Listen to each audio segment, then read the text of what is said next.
Hi guys, I'm Ann Price. Welcome back to my YouTube channel. Thank you for subscribing, thank you for liking, and thank you for sharing my video. So guys, today we are here in Rwanda, Kigali. We came for a conference, but we want to share with you our experience. I traveled with my sister. Let her introduce herself. I'm Susan Samuels. Yeah, ate gwanyedde ebikopo bibiri olinga omukyala yazadde. But we want to share with you our experience from Uganda. We traveled with Trinity. It's a nice bus with good seats. Trinity bus balina care. Ekituufu balina care. Kuba bw'otuuka at least wali ku office zaabwe. They show you at they have hospitality bambi. There is a man. They care. They care. There is a man who bambi took care of us, showing everything to us, helping us, carrying our luggages. He was a nice man, and we just found him just outside there. Outside, and he was a Muslim, but he was called, is it Muhammad? Rajabu. The guy was very good. He took care of our luggages. He showed us where the offices are, and we also met another guy. He's called Fred. Hi, Fred. I hope you're watching this. So Fred was also a good person. With his wife. With his wife, yeah. He had his wife around in the offices, and they have nice offices. So when we entered in the office, we checked for the prices, we paid for the prices. Booking. After paying for our ticket, we had to go and get some snacks. We went to Mega Supermarket. They have a restaurant.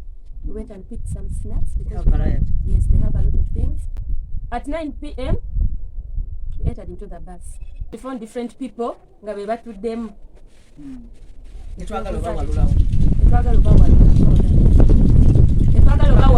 drag them away from our seats because our tickets had, is it 9 and 10? 9 and 10.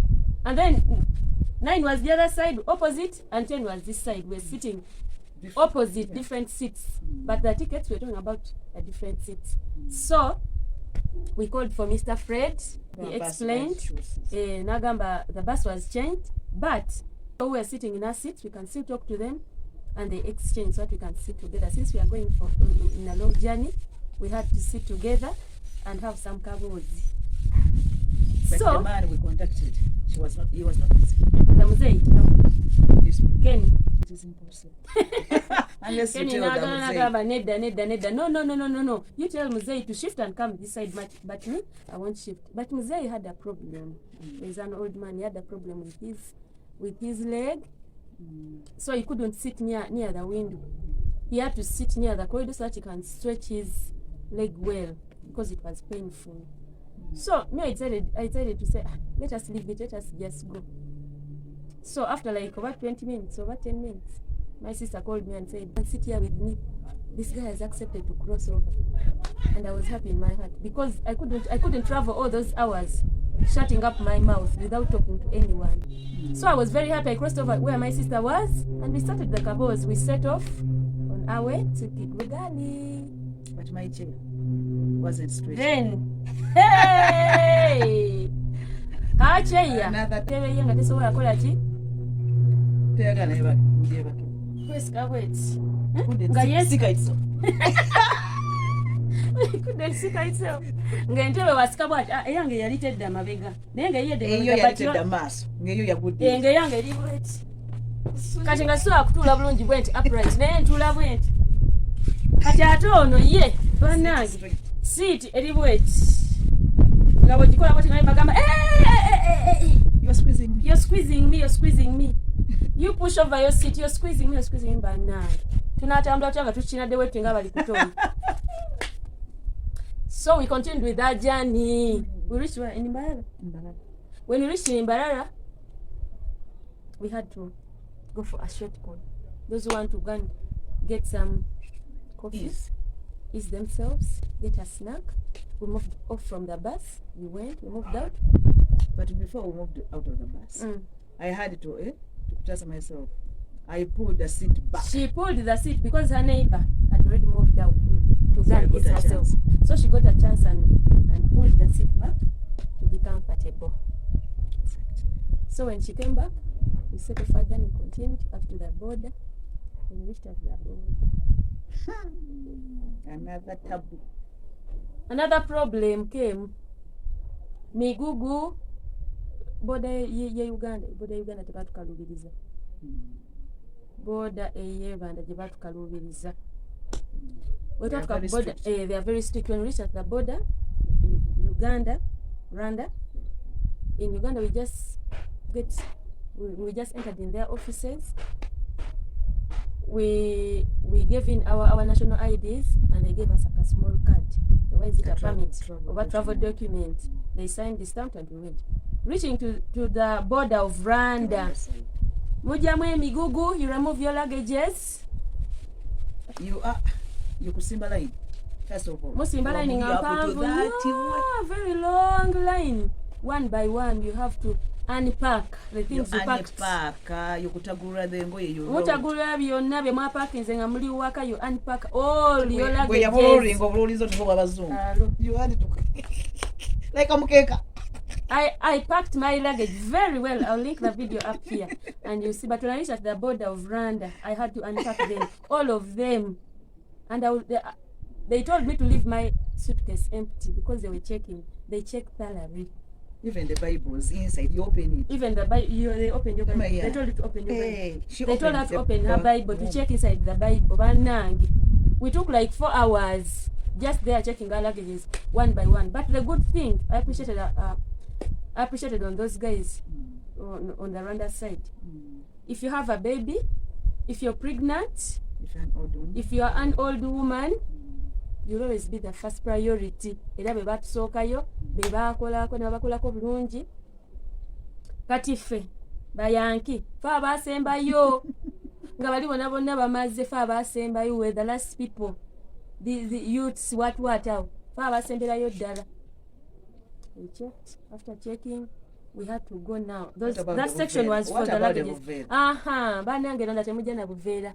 Don't pack those buveeras, those paper bags. Paper bags. Polythene bags. What polythene bags? Don't come with them.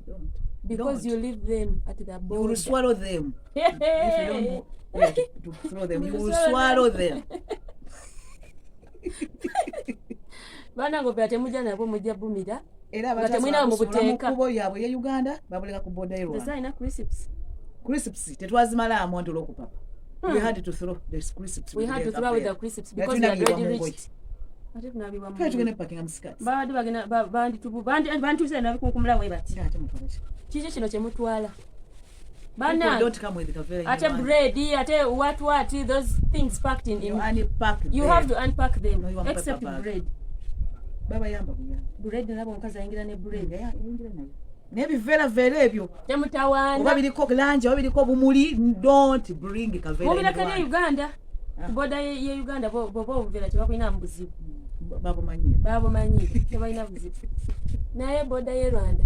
Obuveera ndoza ne pad naye bagijja mu papa de mukavera. Bana babijjamu abooluganda temujja na buveera. There was a section only for luggages, checking luggages. Another section, now we finish that section of luggages. They unpack everything, you start packing afresh. We finished that section, so we went to a section of documents. You enter, you line up as if you're in the bank, you wait, and they work on you. They can take 1 hour working on one person, even 2 hours working on one person like this. Banange bali bachekinga obandoza bakuba simu State House. Oba kuba simu ku police. Ogamba nti olina gy'olaga owaye namba esimu y'oyo omuntu. The person who is hosting you, they have to call that person. Banange, where is your this? Where is your this? Where is your this? Where is your So, in fact, they know what they are doing. Yes, they are They slow, respect but they their know work. What they are doing. They are We faithful to their appreciate government. Rwanda, yes. They are doing a good job. Yes, bakola omulimu mulungi. Watendo. Rwanda, Fent, we put the rules and then we break them. we break them. In the morning. But in Rwanda, they don't break rules. They stick on them. So, we reached at the offices, at the migration, yes. Migration offices, you line up. When you reach on the line, they ask you, where are you going? You tell them the place we are going to. Who is your host? You present your invitation. Contact of the host. You present it and they call that host. Hello? Do you know Anne Price? Do you know Susan Muzito? If the phone is off, one of the pastors we are serving with here, he was telling us this morning that they called the host and the host's phone was off. So he had to sit there and wait. Whether the phone will go on after 5 hours, he would sit there and wait. But we thank God that God worked out for him. And they allowed him to move ahead. Naye banange ekiri ku boda y'e Rwanda kika. Waliwo patience. They exercise patience. The gift of patience. They exercise it. Tebalinga ffe ebyokuba mu kabamuka ebiri e Uganda nedda. Not taking photos. I was there trying to take some pics, and one of the policemen came and said, no, madam, don't take, remove film. And we stopped. Tewali kuba bifaananyi. So, after presenting our documents, they allowed us, they stamped in, they signed, and we moved ahead. But at the migration, that is where you see the beauty. That is where the beauty begins from. The beauty of Rwanda begins from the border. The hill, it is very long hill, but on top of the hill, there is a hospital. There are buildings, but one of the guys was telling us that there is a hospital up there. So I was asking myself how the patients go there. But they climb bamanyira ensozi.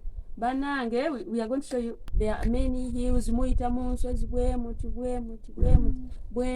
But Rwanda is beautiful. We are here to show you another video about Rwanda. Banange border, tugenda baweza mugenda laba mu video. Border mulina oteekako element omusaabaze oba musaabaze.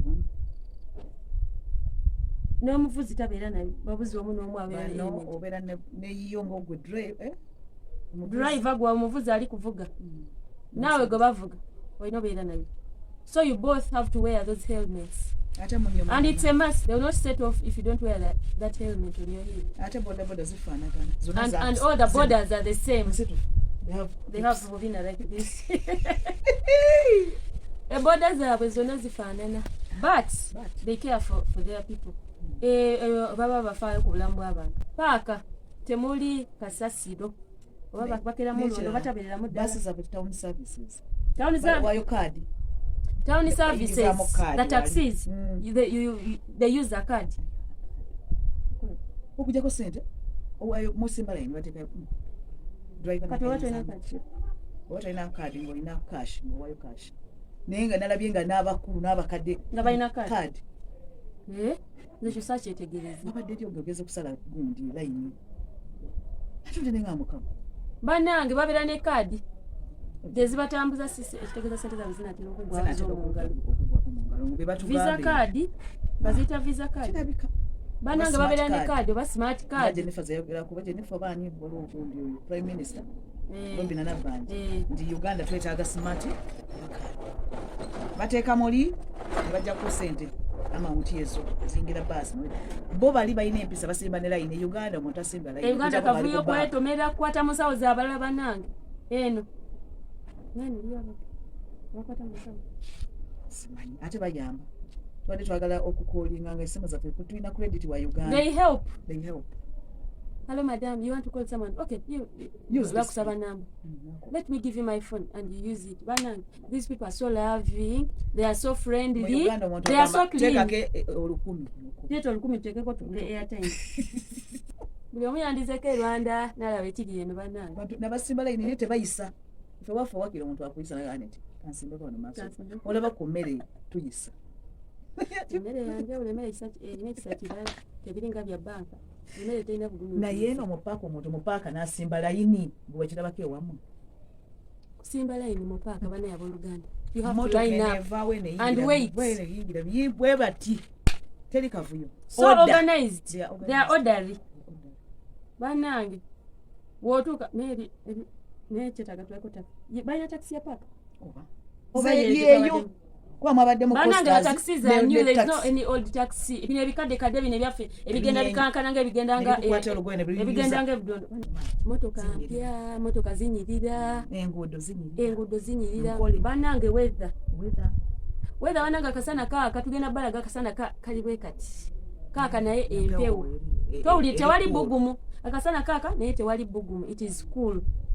At night it is cool. In the morning it is cool. Daytime it is cool. Kwegamba the weather is good.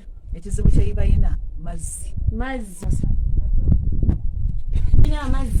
tulina amazzi naye obola okuba zino nsozi tewali mazzi amazzi bagajja wala bagatambulira bagajja eyo mu swamps kati balina boreholes kati amazzi bagajja mu swamps.